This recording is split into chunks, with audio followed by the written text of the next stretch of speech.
You're listening to Skeptoid. I'm Allison Hudson from Skeptoid.com. The Death of Rasputin. The legend started almost as soon as the cold, lifeless body was fished out of the water. Grigory Efimовich Rasputin, a man who claimed powers from God but whom many saw as the devil himself, did not die easily. Legend says that his assassins first poisoned him, then shot him again, then beat him, and then finally dumped him into the Malaya Nevka River, where he drowned only after struggling out of his bonds. Is this unlikely story true? Let's see if the history agrees with the legend. Rasputin was born in early January 1869 in the Siberian village of Pokrovskoy. As a young man, he developed a strong interest in religious mysticism. He eventually abandoned his family and went to stay at a nearby monastery, where he read theology and debated scripture with the monks, though he never became a monk himself. In 1890, he claimed to have a vision of the Virgin Mary, which marked him as someone chosen by God for a greater purpose. Eventually, he began to claim the powers of a spiritual healer, saying that through prayer he could cure illness. Rasputin's reputation as a healer grew, eventually bringing him to St. Petersburg, where he came to the attention of Tsar Nicholas II and Tsarina Alexandra, the reigning couple of the Romanov line. You see, they were keeping a dark secret. Their only son, Alexis, had been born with hemophilia. The next Tsar of Russia was fated to bleed to death long before he could take his father's place. When the boy became very ill in 1907, and no doctor was able to bring him back to health, a desperate Alexander decided to place the fate of the royal line in Rasputin's hands. Rasputin visited the palace and prayed for the boy, and to the Tsarina's surprise, Alexis improved. Over the next decade, Rasputin developed an increasingly influential relationship with the royal family in a complex yet undeniable place in Russian high society. Alexandra became convinced that Rasputin had been sent by God to save her son, and he eventually became a close confidant of the Tsarina.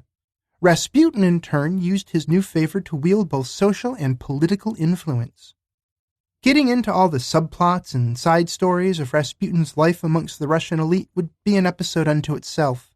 Suffice it to say that Rasputin quickly became a noted, sometimes notorious figure, and in doing so made both political and religious enemies, some of whom eventually decided to remove the bothersome peasant. The first attempt on Rasputin's life came in the summer of 1914, when he was stabbed in the abdomen in his home village of Pokrovskoy. He survived the attempt, but his recovery was long and it seemed to change him. He began to drink heavily, he claimed that it was harder to focus his healing powers, and he became extremely suspicious of his enemies. His suspicion was justified, for in 1915, a second assassination plot against Rasputin was uncovered, this one before it could be carried out. By 1916, Rasputin's reputation was waning. Russia's part in World War I was not going well, and part of the blame, rightly or wrongly, fell on Rasputin. His political enemies rallied against the undue influence he had in the court and began to spread salacious rumors about his relationship with the Tsarina. The Russian press demonized him, the extended royal family couldn't stand him, and even the common folk tired of him. Aware of his sinking reputation, Rasputin fretted to colleagues over the possibility of another assassination attempt. He should have, for in December 1916, the third and final assassination plot against Rasputin succeeded where the first two had failed. The primary conspirator was Prince Felix Yusupov, husband of the Tsar's niece.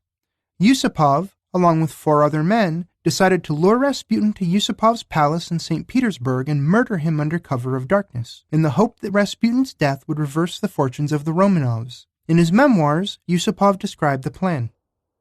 "We decided that poison was the surest means of killing him without leaving any trace of murder. Our house on the Moika was chosen as the place of execution. I was fitting up an apartment in the basement which lent itself admirably to the accomplishment of our scheme. We agreed to give Rasputin a sufficient dose of cyanide of potassium to kill him instantly. I was to remain alone with him while he was in my house. The others would stand by to come to my help in case of need." We have 3 sources of information on what transpired in that basement apartment. The first 2 are the written accounts of Yusupov and Vladimir Purishkevich, another of the conspirators. These generally agree with each other about the events of the evening.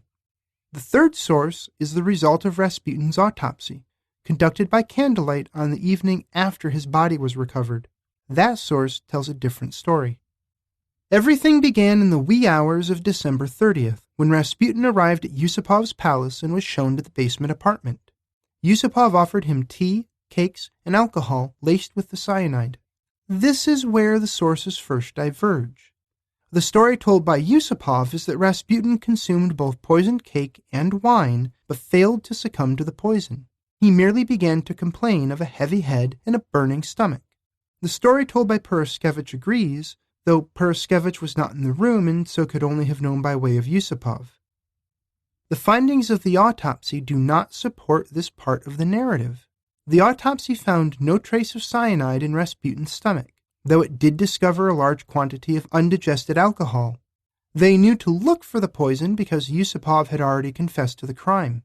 While it's possible that early 1900s autopsy techniques simply failed to detect the poison, the autopsy surgeon insisted it wasn't there. If not, why not? That's impossible to say.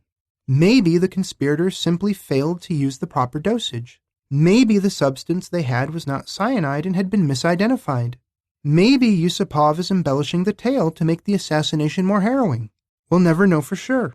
One could go out on a limb and suggest that some spiritual power was protecting Rasputin and cleansed the poison from him. But if that were the case, the protector did a poor job shielding him from what followed. As 1 a.m. became 2 a.m., the conspirators grew impatient. If they did not kill Rasputin soon, they would have no time to dispose of the body before morning. Finally, at 2:30 a.m., their excuses for detaining Rasputin running as thin as their patience, they acted. Yusupov returned to the basement with a revolver and fired a single bullet into Rasputin's stomach at close range. Rasputin fell over, presumably dead. The story told by the conspirators, however, insists the bullet was not enough. Rasputin lay in the basement for nearly an hour, but then something happened. All of a sudden, I saw the left eye open. A few seconds later, his right eyelid began to quiver, then opened. I then saw both eyes, the green eyes of a viper, staring at me with an expression of diabolical hatred. Then a terrible thing happened. With a sudden, violent effort, Rasputin leapt to his feet, foaming at the mouth. A wild roar echoed through the vaulted rooms, and his hands convulsively thrashed the air. He rushed at me, trying to get at my throat, and sank his fingers into my shoulder like steel claws. His eyes were bursting from their sockets. Blood oozed from his lips. After attacking Yusupov, Rasputin pushed past him and fled out of the building. The conspirators fired shots at the fleeing man. This time Rasputin was shot first through the back and then through the head at a distance. The autopsy paints a different picture. While 3 bullet wounds were found, the autopsy surgeon determined that the 2 bullets to the torso, one that penetrated the left side and the other that penetrated the lower back, were both likely fired from behind while Rasputin was standing. The 3rd bullet wound was in the center of Rasputin's forehead, and it penetrated from the front, not the back as the story implies. There was gunpowder residue around the wound as well, suggesting that the gun was less than a foot away when it was fired. The autopsy surgeon also declared that the angle of the shot was more consistent with someone lying down.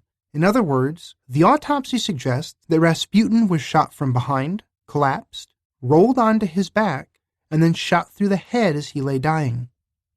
If the autopsy report is accurate, how do we explain the discrepancy with Yusupov's account? Again, it's hard to say. Perhaps the autopsy surgeon simply misinterpreted what they found. Or perhaps Yusupov made up this part of the story to make Rasputin out to be more menacing. Perhaps what really happened was that they put a bullet through Rasputin's brain to finish him off after shooting him in the back. It seems a more reasonable story than that of a drunk, mortally wounded, possibly poisoned man leaping up and running away from his attackers. Unfortunately, there's no additional source to correct this historical contradiction. Regardless of the specific circumstances of the headshot, though, both the conspirator's story and the autopsy report say that Rasputin died when the bullet penetrated his brain. At this point, in a fit of anger, Yusupov reportedly grabbed a club and began to attack Rasputin's body with it. This is the beating that Rasputin supposedly survived, if you assume that the headshot was not actually fatal.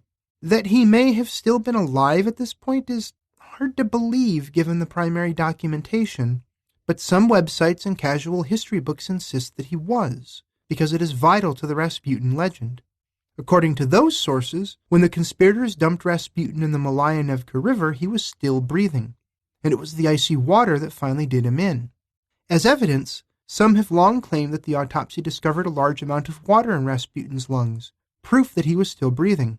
Others claim that when the body was found, his hands were held up in a way that suggested he had been making the sign of the cross, clear evidence that he lived on after being dumped in the river.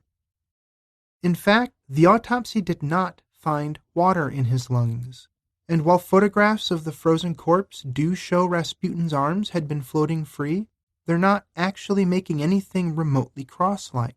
These embellishments have instead been added to the story over the years to support the hard-to-kill narrative. Legend says that Rasputin was poisoned, shot, beaten, and drowned. History says that he was possibly never poisoned, that he died from a bullet to the head, and that neither the beating nor the river played a part in his death. It's an interesting story either way, but more interesting than either story is the story of Rasputin's life. This Siberian peasant played a key role in the last days of the Romanov dynasty leading up to the Communist Revolution of 1917.